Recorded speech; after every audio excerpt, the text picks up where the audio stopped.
সম্মানিত দর্শক, এই মুহূর্তে যারা দেখছেন সবাইকে স্বাগত জানাচ্ছি দেশ এবং দেশের বাইরে। আমরা কিন্তু বিভিন্ন আলোচনা নিয়ে আসি, বিভিন্ন মর্মান্তিক দুর্ঘটনা যাই বলেন কিছু নিয়েই কিন্তু আপনাদের সামনে জীবন। তো আজকে এমন এক ঘটনা নিয়ে আপনার সামনে এসেছি দর্শক, হয়তোবা আপনারা শোনার পরে বুঝতে পারবেন। আমরা কথা না বাড়ি সরাসরি আমরা চলে যাব একটি পরিবারের কাছে, যে পরিবারের কথাটা ইতিমধ্যে আপনারা বিভিন্ন সোশ্যাল মিডিয়াতে দেখেছেন এবং আজকে আমাদের মাধ্যমে হয়তোবা অজানা কিছু তথ্য বেরিয়ে আসবে, সেই বিষয়টা আপনাদের সামনে তুলে ধরবো। তো আমাদের সাথেই থাকুন, আমরা আজকে তার পরিবারের সাথে কথা বলবো। চলুন দর্শক। আসসালামু আলাইকুম। ওয়ালাইকুম সালাম। কেমন আছেন আপনি? ভালো আছি, আপনারা ভালো আছেন? আছি, আলহামদুলিল্লাহ ভালো আছি। আপনার দুই পাশে বসে আছে এরা কি হন? আমার দুই মেয়ে। মেয়ে। আমরা একটা ঘটনা জানতে পেরেছি প্রায় 25শে মার্চ থেকে বিভিন্ন সোশ্যাল মিডিয়াতে এবং পত্রপত্রিকায় লেখা হয়েছে যে আপনার স্বামী নিখোঁজ ছিল। হ্যাঁ, তো আসলে এই বিষয়টা আমরা একটু জানতে চাচ্ছি, আপনি একটু পুরো ঘটনাটা একটু বলবেন এবং এই মুহূর্তে দর্শক দেখছেন 25 একটু তারিখ জোরে বলবেন। 25 তারিখে সকালে 5টার সময় ফোন দিয়েছে। ফোন দেওয়ার সময় আমার বড় মেয়ে ফোনটা ধরেছে। ফোন দিয়ে কইছে তোমার আম্মু কই? কইছে আমার আম্মু ঘুমায়, তোমার আম্মু উঠলে আমার কথা বলতে কবা। কইছে আচ্ছা ঠিক আছে আব্বু। তারপর আমার আম্মু মেয়ে উঠে বলছে আম্মা আব্বু কথা বলবে। তারপর আমি 7টার দিকে ফোন দিয়েছি। 7টার দিকে ফোন দিয়েছি, রিং বাজে, কেউ ফোন রিসিভ করে না। 9টা 8টা হইতে না 10টা 11টা পর্যন্ত আমি ফোন দিয়েছি, রিসিভ করে না। তারপর স্টাফে ফোনটা ধরেছে, ধরে আর শাকিল বলতে আছে কাকায় ঘুমায়। কই তোমার কাকার কাছে দাও, কইতাছে ঘুমায়। আর শাকিলটা কে? স্টাফ আমার। আপনার এই এই টলার কি আপনার? আমার টলারের স্টাফ দুইজন, শাকিল আর রাকিব। এদের বাড়ি কোথায়? বাড়ি চরফসন বলা। ভোলা। এটা কি পূর্বে আপনারা তাদের সাথে পরিচিত না আপনি কর্মচারী না, হিসেবে রেখেছেন? কর্মচারী রাখেছি আমি গো। কার মাধ্যমে, কার সূত্র কে ছিল? সুমনের মাধ্যমে। আমার সুমনটা কে? বলা। ভোলা, তার সাথে কিভাবে পরিচয়? পরিচয় যেন ভাই আমার তো স্টাফ লাগে, স্টাফ দিয়েছে তারিখ। আচ্ছা, এটা কতদিন দীর্ঘ আপনাদের সাথে 4 কাজ করছে? থেকে 5 মাস পর্যন্ত। 5 মাস। এই 5 মাসের ভিতরে কোনো সমস্যা সৃষ্টি হয়েছিল? না, কোনো সমস্যা ছিল না। তাই যাবার পথে তরমুজ যেই সময় ভরেছে আচ্ছা। সময় তক্ক বেড়েছে যে তুমি কেন মানুষের তরমুজ না তুমি অনাথা করে ভাঙবো। কইতেছে কি হইবে ভাঙলে।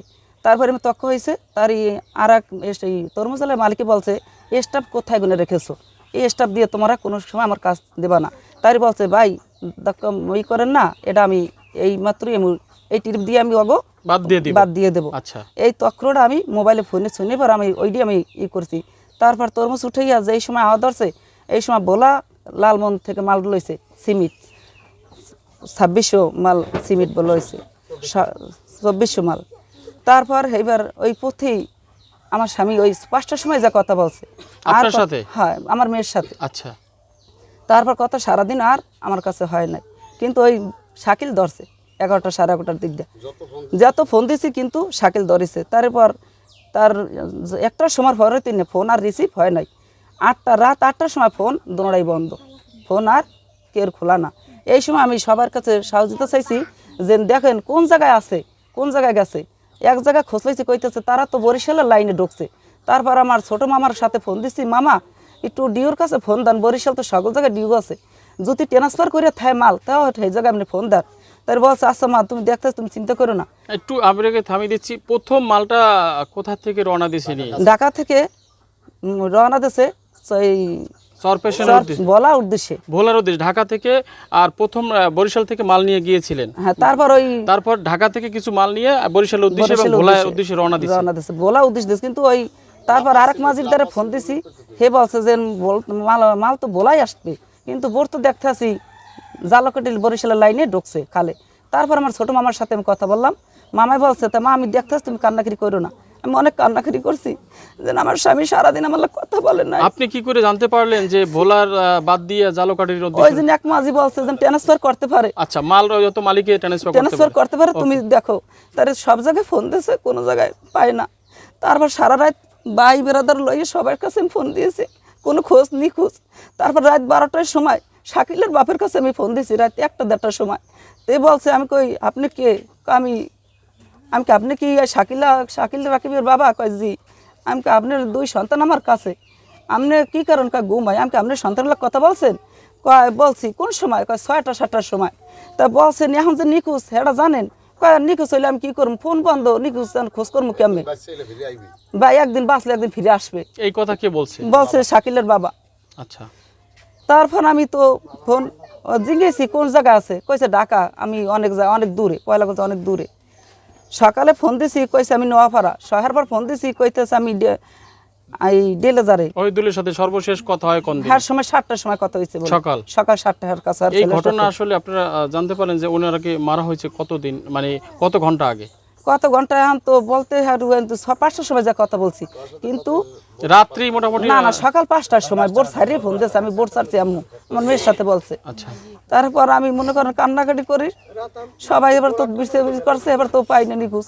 বাইরের কাছে বললাম ভাই এই ঘটনা, ভাই সব জায়গায় ফোন নেটে লাগাইয়া পুলিশের প্রশাসন নামাই দিয়েছে। তারপর বোট ধরা খাইছে জালাকটির খালের ভিতরে, তাই সবাই চলে যাইয়া আসামি একজন ধরা খাইছে সাকিবের।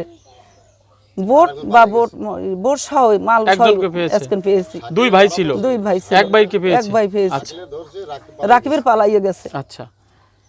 তো সর্বশেষ আসলে এই যে লাশ আপনারা উত্থাপন করেন কোথা থেকে, মানে ওকে মানে শনাক্ত করেন কোথা থেকে?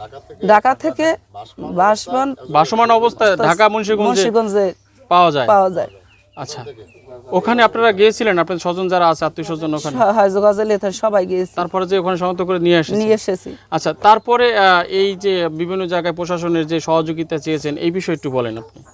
সব জায়গায় আমি প্রথম গলাচিপে থানা গেছি। আচ্ছা, থানা গেছি, পর কইতেছে তোমার স্বামী কোথায় গুনে মাল আনছে, বলছি ঢাকা থেকে। কোথার মাল, কইছে বোলা লালমনের। তাহলে আসামি কোথার, না স্টাফ কোথার, কইছি বোলা সরফেশন। কইতেছে হ্যাঁ আমার এখানে হবে না, মামলা হবে না, মামলা না জেডি করতে গেছে সেই সময়। কইছে এখানে কোনো জেডি হবে না, করছে তথ্য পাইছেন কই না। তাহলে যেহিনের আসামি, যেখানে আপনার স্টাফ সেই জায়গায় আপনার বা যেহিনে মাল আনছেন সেই জায়গায় সেই থানায় যান। কোথায়, বোলা লালমন সরফেশন, সেই জায়গায় আমরা পরামর্শ দিয়েছি। এই করতে করতে 10টা বেজে গেল।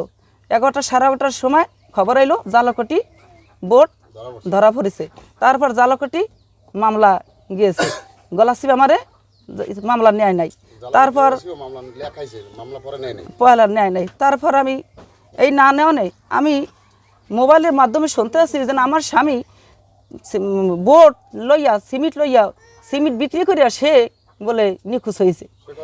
এই কথা বলেছে ডিলার আর চেয়ারম্যান। এই কথা শুনে আমি দৌলত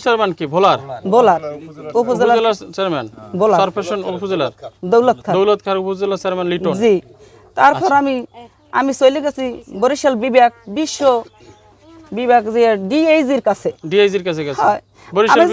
জি, আমি যে অনেক করোনা করেছি, পর আমার তার 3জন ওসিদের কাছে ফোন দিয়ে আমার সে বিচারের অনুমতি দিল। কইছে এর বিচার চাই। আমি করোনা করে বলছি পর আমার স্বামীর বিচার চাই। আমি কইছে না তোমার স্বামী তো নিখোঁজ সিমেন্ট বিক্রি করিয়া। আমি কইছি না, সিমেন্ট হলে সিমেন্ট পাইছে, বোট মালিকে বোটও পাইছে, কিন্তু আমি স্বামী পাই নাই। এই আপনি তদন্ত করে আমার স্বামী দেন। তারপর হেরা নিখোঁজ করার পর্যন্ত ছবি ছাড়িয়ে দিয়েছে। তারপর তো ওই জায়গায় পাইছে জালাকটি মামলাও করে দেওয়া হয়েছে। এখন আসলে আপনার মূল সবকিছু তদন্ত করে সবকিছু ক্যাপচার করা হয়েছে বিভিন্ন প্রশাসনে। আসলে আপনার এখন কি দাবি, আপনার সঠিক বিচার কি পেয়েছেন কিনা? সত্যি বিচার। আমার বাচ্চারা 27 সাহেব মার্কেট লয়ে তার বাবা বাড়ি এসেছে, আজকে তার বাবার মুখ দেখতে আসে না চাঁদের দিনও।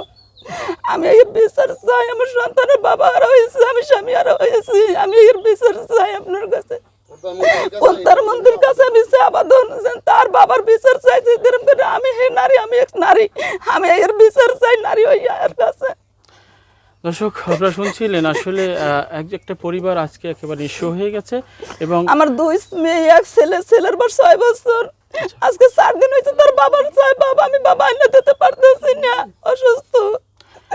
সন্তান বাবাকে চায়, স্ত্রী তার স্বামীকে চায়। এই যে এক করুণ কাহিনী দর্শক, এটা আসলে মেনে নেওয়া যায় না। এই পৃথিবী থেকে একদিন সবাইকে যেতে হবে, কিন্তু অকাঙ্ক্ষিত ঘটনা যেন আর কোনো পরিবারের জীবনে নেমে না আসে। আমরা সেদিকে সবাই একটু সচেতন হব এবং সবাই যেন সবার প্রতি একটু ভালোবাসা রেখে কাজ করি। দর্শক, আজকে এই পরিবারটি কিভাবে চলবে একমাত্র উপর আল্লাহই জানে, তার নেই কোনো চলার মতন অবস্থান।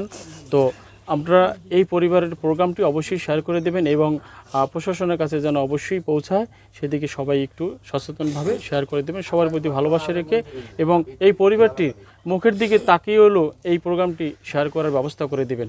সবাই ভালো থাকবেন। আমরা পরবর্তীতে তার সন্তানের কিছু কথা নেব, আমাদের সাথেই থাকবেন। পরবর্তী প্রোগ্রাম দেখার আমন্ত্রণ জানিয়ে আমরা আজকে এখান থেকে বিদায় নিতে চাচ্ছি। ভালো থাকবেন সবাই।